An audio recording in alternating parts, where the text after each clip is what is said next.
Hey, what's up, guys? It's Zach, one half of Stokley and Zach that you hear every single day here on Sports Radio 104.3 The Fan.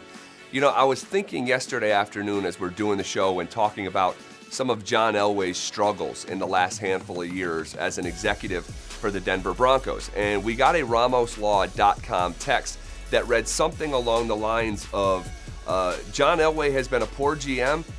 Guys, what are you talking about? He's won 2 Super Bowls. He's won 5 AFC West titles. At a certain point in time, he had the best first 5-year run any GM has had in the history of the sport. And I sat back and thought about that, and that's true. Isolated unto itself, it is very factual. So how do we determine how we feel about a guy who has had great success and then hasn't had a lot of success recently? And that goes for 2 people, now a part of the Broncos organization. John Elway, the executive, and Joe Flacco, the quarterback. If you take a step back and look at these guys, the way they started their career, John as an executive, Flacco as the Ravens franchise quarterback, their career arc is sort of similar, comparing them side by side. John Elway comes back to Denver as an executive in January of 2011. That next year, the Broncos are 8-8 and in the playoffs.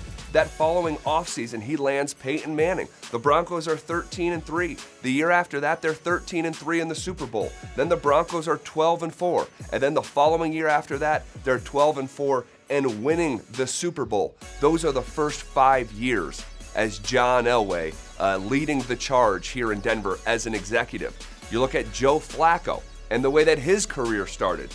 He gets picked 18th overall by the Ravens in the first round, walks in the league as a rookie, and is 11-5 and in the NFL playoffs. The next year, it's another winning record and back in the playoffs. The following year, he's 12-4, back in the playoffs. The year after that, they're 10-6, they're winning a Super Bowl, and Joe Flacco has one of the best postseason stretches we've ever seen the quarterback position have during a single postseason.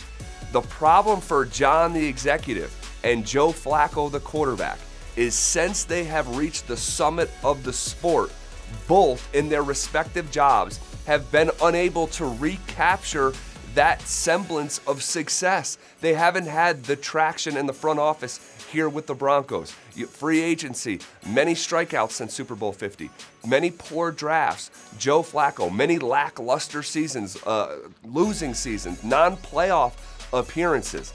So now we reach this juncture in the history of the Broncos where you're looking at the definition of a symbiotic relationship. John Elway, the executive, he needs Joe Flacco, the quarterback, to play that position at a high level, to get this entire organization, this football program, back on track where it has been for such a long period of time. And Joe Flacco, in turn, needs John Elway, the executive, to have another rock-solid draft, to have a terrific offseason in free agency, addressing the needs of this football team to right the ship so that Flacco himself can be successful. I just think it's interesting taking a step back, seeing how the career arc is similar, and seeing how badly both of these guys need each other right now.